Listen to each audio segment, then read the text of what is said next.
head to your toes.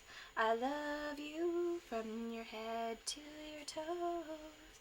I love you from your head to your toes. I love you, yes I do. I love you from your eyebrows to your chin. I love you from your eyebrows to your chin. I love you from your eyebrows to your chin. I love you, yes I do.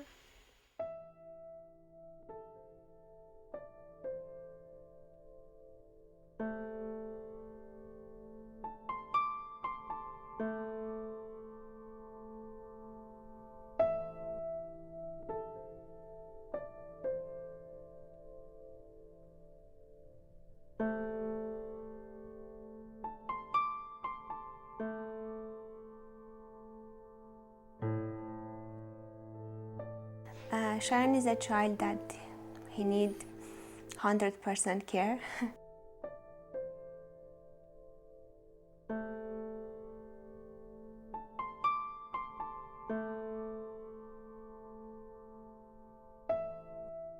He doesn't have any independence, and when he was younger, he has some ability like holding a spoon, playing with his toys, holding his bottle, but he lost all of them.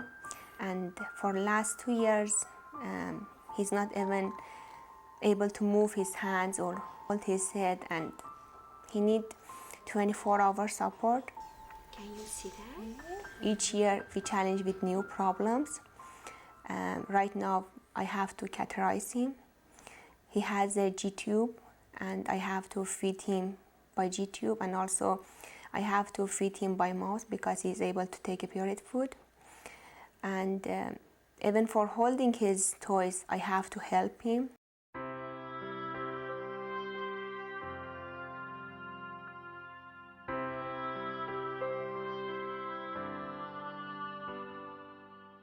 She's also G-tube fed, and she has gallstones, and she's anemic, and she has allergies to latex and milk and soy, and it's very difficult to feed her. She's allergic to most foods that we try and feed her, so that's always a struggle as well. And she's deaf and mostly nonverbal. She does make some noises, but she's completely deaf as well. And very low muscle tone, which causes other problems throughout her body. Yeah, hypotonia, and she also has troubles with going to the bathroom because her muscles are all weak. She can't pee or poop on her own. We help her with that a lot of the times.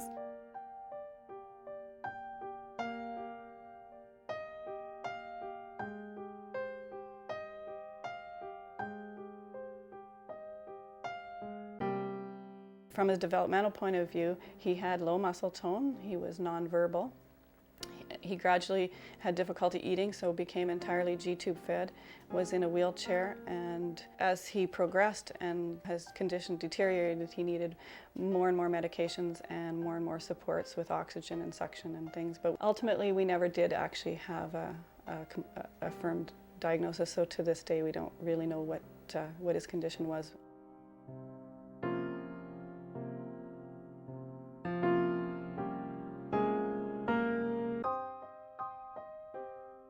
I would say if you looked at a morning scenario, we would be up fairly early, and David's pump will have been running the whole night and at very slow rate, and it would kind of click off at about maybe 6:30, 7 o'clock in the morning. So then all those bags need to be cleaned and sterilized. They need to be reloaded with food, and so that's a process that takes time. And then generally he'll need some attention. He'll be coughing and things like that, so that all needs to be suctioned out. His suction then needs to go to school with him, and so that all has to be cleaned and sterilized before he leaves for school. He's dead weight because he's got no control over his muscles, so he has to be lifted, taken through, bathed, dressed. Very difficult to dress him because he obviously he can't help you at all. And hearing aids, he needs to go with his hearing aids, so you've got to remember all of that kind of thing. They have to quite often be cleaned and before he goes. He's got braces on his legs where to stop the muscles tensioning, and so those need to be fitted. And we are very fortunate. A year ago, he had his tonsils out, and prior to that, we were having to suction him 24/7.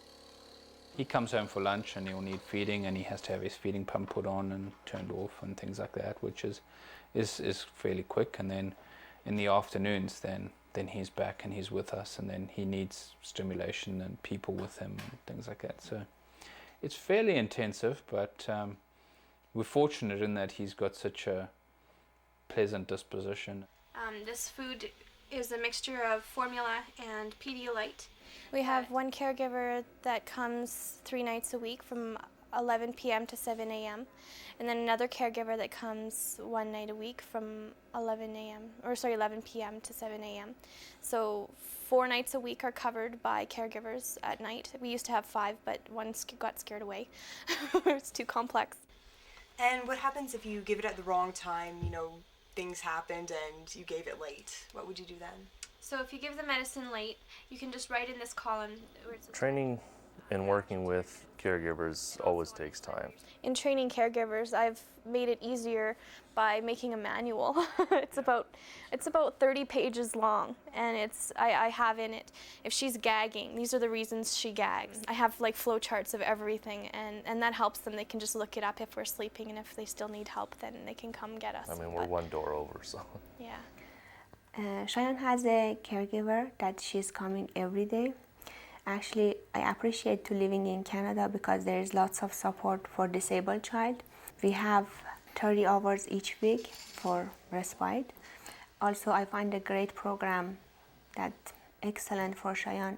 The program name is great, and they have a very special program that home-based, and they send a very special teacher each day at home. She stays 3 hours with him, and I'm glad I enjoy to see my child has like program like kindergarten kids, and it's excellent for me because there's no necessary to take him off, and he's a very sick child, and not contact with people make him like comfortable. We have no caregivers that come into the home. We do have Steve's mother lives with us, and she's of huge help. We do have one respite care worker who we took a long time to find, although we had funding for respite care, to find somebody whom we felt comfortable with and who was prepared to take on a child with a terminal illness.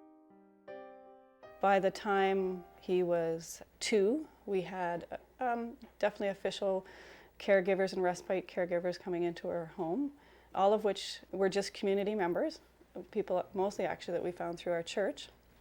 So they weren't medically trained, we just trained them in our house for the needs that we had for Ronan, and they would also help with other things in the house and the other children. And by the time, probably by the time he was 3.5, we actually had live-in help, or live-in caregiver to help, because we needed that much help. We wanted to make sure that the other children received all of the care and the needs that they needed without neglecting Ronan's care as well.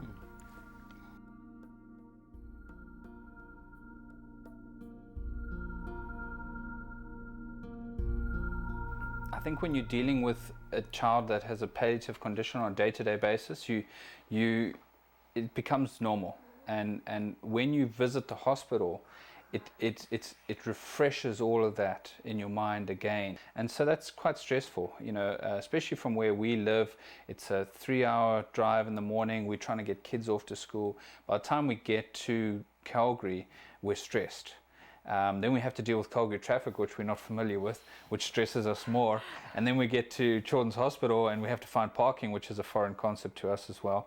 So that's stressful in itself. And then if we get into a situation where we're perhaps trying to do 4 or 5 appointments in one day, which is great for us in that it means 1 trip versus 2 or 3 trips. That it has its pluses and minuses, in that quite often if a clinic is running late, that complicates things, in that we're now forced into a situation where we're having to try and change appointments, and that becomes extremely difficult. That can be compounded if we get into a situation where we meet with a doctor for the first time, and because they're running late and they're having problems, perhaps they haven't had a chance to look at the file. And we then, our first 10-15 minutes is spent telling them what infant Refsum's disease is, because most people have never heard of it, even doctors, and because it is a rare condition. And so that compounds the stress on us, in that we're kind of having to repeat what we've repeated over and over and over again, and I guess that just really makes it stressful. So I think, you know, if we would have any advice, it would be a case of, you know, do your homework. If we leave her, even though there's a nurse there, if they can't see her at the moment that she needs to be seen, and she can't cry out because she's nonverbal, then she won't get responded to, and it could escalate into something worse. You're worried about how are you going to look after your other children. You're worried that, you know, obviously both of us couldn't be there with him at the same time, so there's one person at home with the other 3 children. A lot of us are worried about missing work because you've got someone in the hospital. I mean, there's such a wide range of things that happen. But every time Ronan went to the hospital, he was very sick, and he was not very responsive, and he seemed, probably from their point of view, to not have much of a quality of life. But when they saw him in our home, they could see that he was happy, that he was interactive with the children, and that he was having a wonderful quality of life. And I think that makes a big difference. One of the times we brought her in to emerge, she was in a lot of pain. She was screaming, which she's nonverbal. I mean, it took a lot. She was just basically emptying her lungs. Extreme amount of pain, and we wanted to know why. But I mean, once she finally calmed down, we were assuming now that it was the gallstones that had been moving around and causing her a lot of pain. There's no way of knowing for sure. But the actual emerge doc had made the assumption that because she was with palliative care, that we were just getting her to the point where she was comfortable again, and then it says right on our chart that we wanted to go home. But so they didn't dig deeper for some of those things because they didn't really realize that this had been something new. One of the most helpful things was the continuity, having just a few physicians that really knew our family and Ronan, and did the shortcuts for hospitalization, not having to go through emergency, and also it was a lot easier to get discharged, and just the team knowing exactly what our goals were as far as quality of life. Our experience with Children's Hospital, I mean, we had so many good things to say about that. I mean, from the staff, from the doctors, from the nurses, and there had been cases that, you know, we didn't get the attention we needed over there, and sometimes the miscommunication between the departments, one clinic with another one, you know, this is a metabolic problem, no, this is the new neurologic problem, and they kind of bounce it forth and back. When Ronan was getting worse and quite near the end of his life, although at the time we didn't actually know that, we had decided that we wouldn't have any more teaching, because for 4 years I felt we'd put in our time, and we'd had residents and nurses and medical clerks and everything, and we had decided we just didn't want to do any more teaching. And somehow we ended up with a student nurse, and I just asked if we could not have any students. And I didn't have any problem with a particular nurse, we just were tired. And somehow out at the station, at the nursing station, that translated into we were a family that was very difficult and not very happy.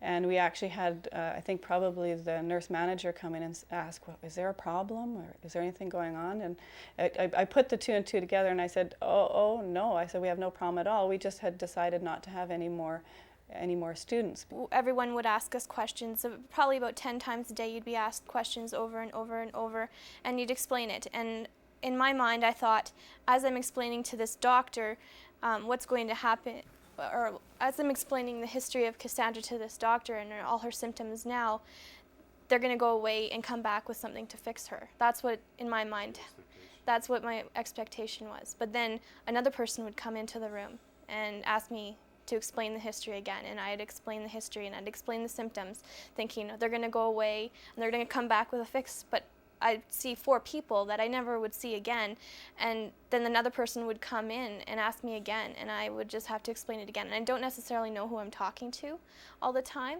and I don't know where that information is going since everyone else is coming and asking me again. He got this muscle tones. They are not seizures. We know they are not seizures, but we had this couple of interns that came over, and suddenly they diagnosed them with the seizures. And finally we got hold of Cheyenne's neurologist, and she called him and says, next time you listen to mom because she knows what's happening. I believe professionals has enough experience to understand what is going with my child, and but there is a moment that I really need to talk to them and they listen to me and trust me.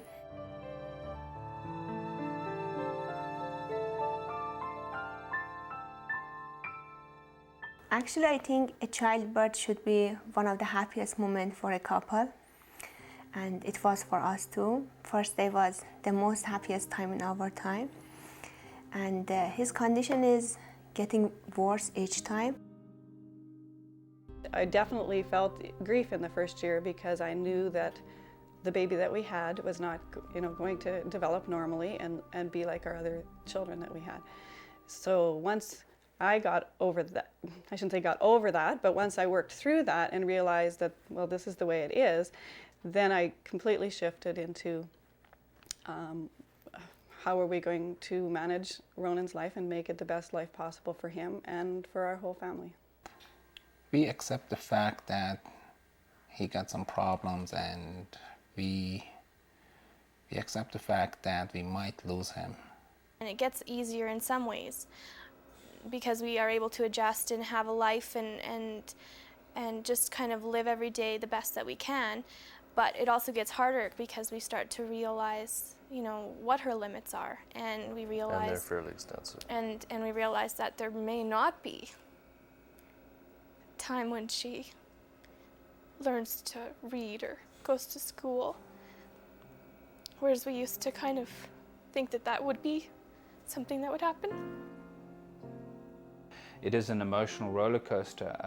You feel like initially it's a real blow to the stomach, and then when you start to, for want of a better word, accept it or get used to the idea, it becomes a little easier. And our duties as a parents, we love him, we care for him. So if it's going to be short term, so be it. But it has been, we are heartbroken that he didn't have a normal childhood. He missed those periods that he can, be a child and also be a child to us, He enjoys his life and we enjoy him. So we didn't have that, but we had much more. We see other kids the same age running, talking, make lots of fun for their parents. But we tell, okay, our child is special, he's different than other. When you think that you've come to terms with it, especially in David's condition where they're happy that he's lived this long, it's really an unknown, uncharted course that he's taking. Good boy. When Cassandra was 4 months old, we found out that she was deaf. So I thought to myself, well, this is traumatic, but we'll adjust like everything else. And I started signing to her, and I started adding more signs to our little, day-to-day routine. And I would be very consistent, and I would sign many things to her, including love. That's one she definitely knows. Yep, And she'll just sit there. That's the A-OK sign. Everything's fine. She'll just lay there like this. Don't mess with me. Everything's fine. Yeah. Yes, there you go. I've heard that it takes children about 600 times normal children, about 600 times to learn something, and children with special needs maybe 2,000 times. So I have to say a certain thing to her 2,000 times before she'll do it once, and that's fine with me. I do it every day, and she has learned. And it's really helped us in our life, and it's really been a joy to see our little baby say, "Love, Daddy." Yeah.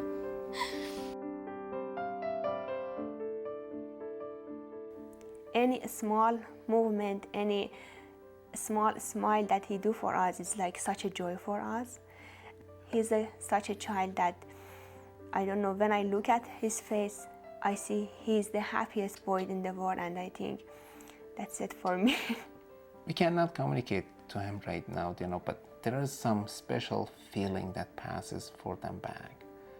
The rewards are far outweigh the challenges in our mind. It's been a fantastic experience for our family to have David in our family. He has taught us so much.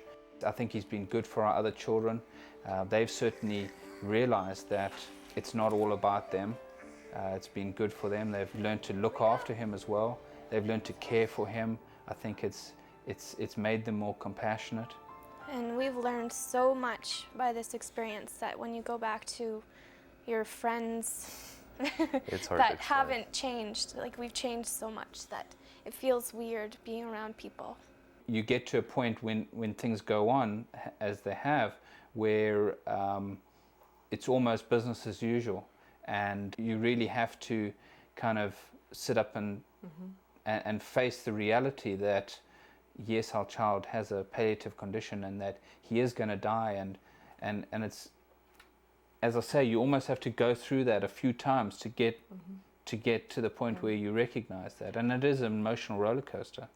You know, we had 2 great summers taking Ronan on camping trips and weekends, and with feeding tube, and we had to take the oxygen and everything, and it was worth it. It really was. I liked trying to make our family be as typical as any other family, and most times I would think that many people wouldn't want to leave too far from the hospital that they were used to, but we used to like to try to go to the very edge of our comfort zone and then go a little bit further. Well, yeah, and the kids have those memories instead of memories of Ronan being locked in a hospital bed or stuck up in his room, because we knew what was coming.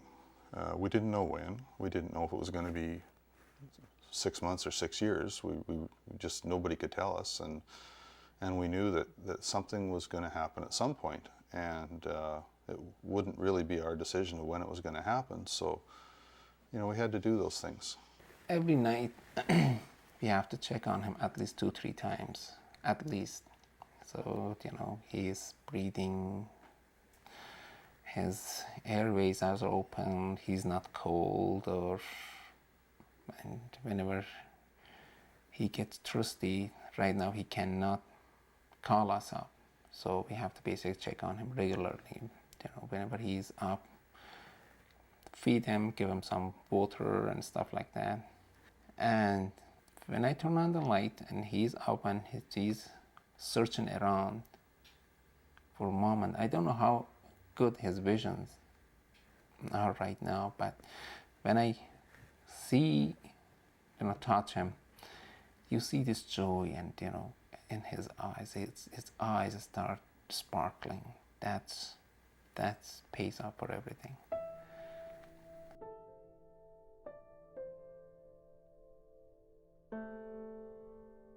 Right before one of Cassandra's surgeries, there was a surgeon talking to me about Cassandra's surgery, why she needed it, and how it was going to help her or maybe not help her, and the difficulties with the surgery. And he said to me, with children like her, sometimes it's better to just let go. And then he continued talking about other things. And I was just focusing on those words. It's best to just let her go. I didn't even hear what he said after that.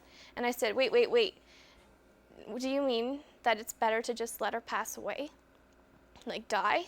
And he said, well, if she was my child, that's what I would do. And, At the time, I was really, really mad at him. She was pretty upset. I think the professional should be this experience that when is the right time to tell this truth to the family. I think parents are smart enough to know what is going with their kids. I really appreciate our local GP when he came, and he sort of role-played the different situations we might face, and we will probably be facing one of them in the not too distant future. And he sort of role-played and said, if this happens, this is what you would do. And then her surgery happened, and she was better and getting better, and I started to think about it, maybe it was the right thing for him to say, because it really is true. She's going through so much. There were many times when the healthcare professionals believed that palliative care meant dying, not living. And it meant, I believe that the healthcare professionals believed that palliative care meant not treating any longer and just keeping comfortable, rather than, yes, actively treating an infection or actively treating certain problems without becoming too invasive at the family's wishes. So we chose not to sign a DNR order because we hadn't really had a need to have one. Those weren't the issues that were there with our child, and over again we would have different healthcare professionals coming in asking us, basically thinking again that we just really didn't understand how serious his condition was, because we hadn't followed, in their mind, the palliative care checklist, which, point number 3 would be signing the DNR. And that was a problem, because then it affected how they looked at us and how they felt that how we understood what was going on with our child. And so because we wouldn't sign a DNR, they believed that we didn't understand the gravity of his condition. And yet, obviously, we'd been looking after him for 4 years, 5 years, and we knew that, we knew better than anyone what were the potentials and the possibilities. We wanted to evaluate on each incident that happened, each hospitalization. We wanted the ability to evaluate whether we felt that this was the time when, if it was going to be going too far, what he required. If all he required was some antibiotics and fluids, then absolutely we were going to do that. First day of his 3rd birthday, he stopped breathing, his heart stopped for a moment, and it was the first time she told us probably he is a life limit child, because when swallowing problem happen, when the muscle is like that, probably doesn't look very good. And they asked me what I have to do, what is my idea if something happened for him, and I asked them I need to support him until last moment, like heart and everything should be help for him. Looking back on it now, having some sort of discussion along those lines of getting that discussion in earlier on, when you realize that you've got a very complex case of how far would you like us to take it, which nobody really brought up until palliative care came into the situation, other than that surgeon who, he was just being honest. And quite frankly, in all the experiences I've had with all the medical care professionals, I still would rather deal with somebody being honest. But the ugly truth sucks, but it's still the ugly truth, and sometimes you do need to hear it. Maybe a little bit of bracing before you do it. Yeah. Up until that point that the surgeon mentioned that to me, I had been thinking in my mind, I can picture Cassandra walking down the aisle, like getting married, and I kind of still had hopes a little bit farther than what can actually happen. I wasn't really aware, or I was ignoring the fact that she was so severely disabled. And, not that I don't want to have hopes for her, I still do, but now I'm more aware of her limits, and I'm able to almost accept them. It's almost a case of, okay, what's the problem? I need to solve the problem so I can move on to the next case. And obviously with somebody like that, you wouldn't feel comfortable discussing concerns and issues with. So it comes down to that development of that personal relationship, and just taking a little bit of time to show interest in you as a person. So there was never any, well, you should be doing everything you can, or, you know, we will, you know, this is the way you should be doing it. They would give us the options that were out there and make it clear that any of them were okay options to take, and that they would do what we wanted to do. A lot of times physicians are scared to say what they think might happen in case they're wrong. I do remember the first time that someone from the palliative care team actually said that they didn't think that he would live through the winter. And that was the first time that a healthcare professional was actually kind of giving a finite line, and something that I didn't know for sure. It was a bit surprising at first, but then I knew, you know, I thought, okay, well, they probably know what they're talking about, and so therefore I should, you know, I should make sure that we do what we can to continue with our life being as normal as possible. But the child changes and the circumstances change, and your priorities change as your child's disease progresses or changes or deteriorates. Give all your money to your dad. Have a family game night. Have a family game night. I get a life cow, right? Most families, I think, will be relieved when the conversations are started. So you know, be as forward as you can with each individual about talking about the possibilities of their life and the possibilities of their death, and what we can do in between to change their lives.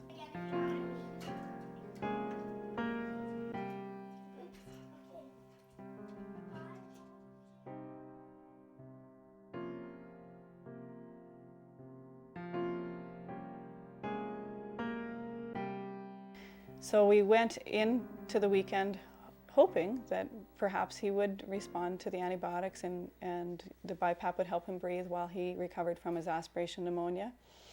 And within, you know, 24 hours, we realized that that probably wasn't going to happen. Because he always did. When we would bring him in and get him on some fluids, antibiotics, he would bounce back really fast. And you know. this time it was a little bit different because it was an aspiration pneumonia. And so we watched him, and we realized that there was a good chance that he wasn't going to bounce back from this one.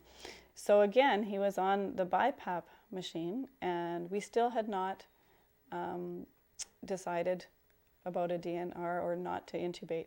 And again, I think that people didn't really understand our decision. And at that point, the biggest reason, we totally understood that if we intubated Ronan and put him on a ventilator, there would be a very, very high chance that we would never be able to get him off a ventilator because his muscles are so weak. But I also knew that the time surrounding death needed to be calm and quiet and as controlled as possible, and that his brother and sisters needed to come in and be with him and see him. And we still maintained treatment. It wasn't that we stopped any antibiotics or fluids, and we had the BiPAP on. And during the night, his oxygen saturations dropped very low, and I knew that it was too low to be treatable, and that was the time that we knew. When you leave, you know that's it. It's over. And there's nothing like that. There's nothing else that you can describe. And even though we've done that twice, it doesn't make a difference. It's equally hard both times. So I don't know if I don't know if anybody, if I could make a suggestion to say what would make it easier. Yeah. I think, you know, your own circumstances, it depends. Like ours happened to be like the middle of the night, and the hospital was quiet, and for us, I think that was good. I think I would have had trouble walking out, you know, at 2 p.m. with everybody having the hustle and bustle of their regular day, because I think that would be hard. So maybe if it were a daytime thing like that, just having a quiet way of leaving. A decision we made sort of spur of the moment that didn't work for both of us. When we were at the hospital, we knew that we would have to take Ronan's wheelchair back, and John just couldn't bear pushing an empty wheelchair out of the hospital. And so my logical side said, okay, you know, we're just going to have to bring it back anyway. But in the end, I had to go back and get it, and it's sitting here still, because that was where he sat. and our house seemed like it had no memory of Ronan.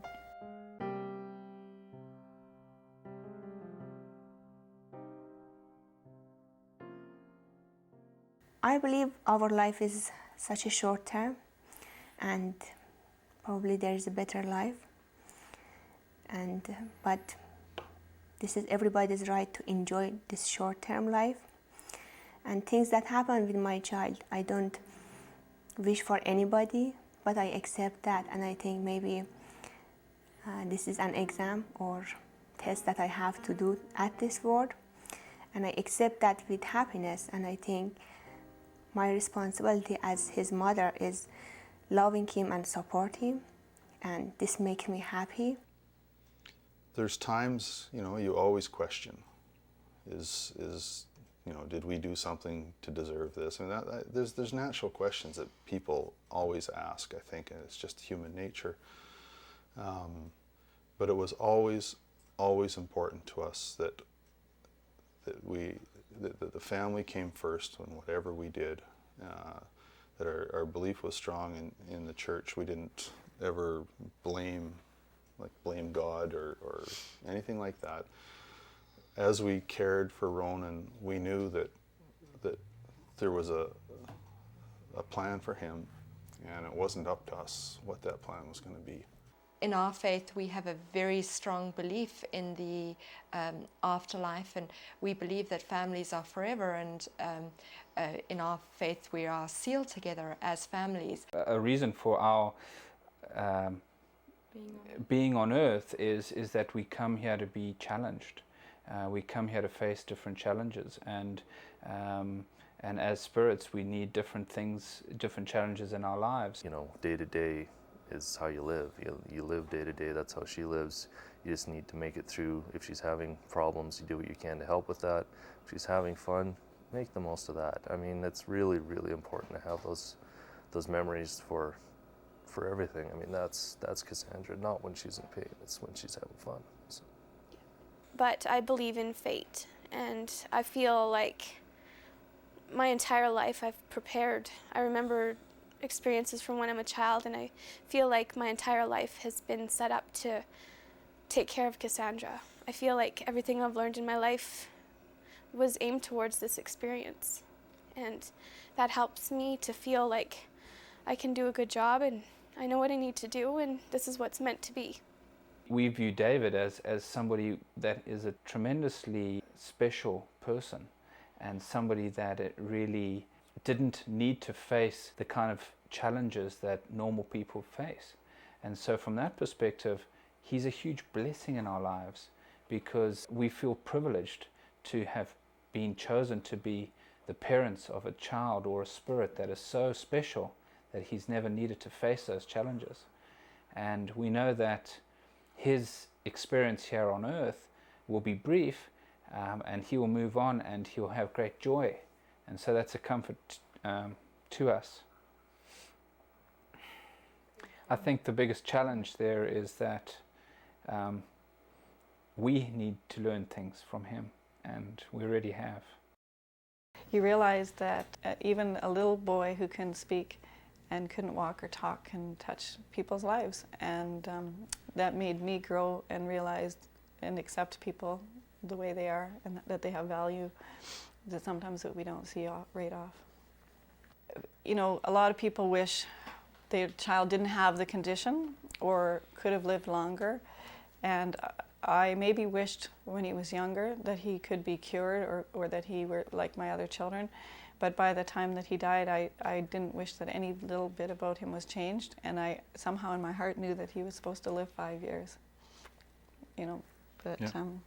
That was the length of time he was supposed to live.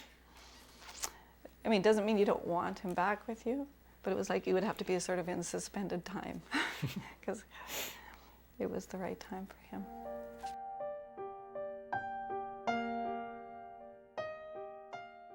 We are chosen to care for this kid. We are not unlucky, or it wasn't bad luck, or we got cursed or something that we got this kid. So I look at from the other end. He's an angel. and it's a bit broken wings, and we're gonna care for him as long as we can.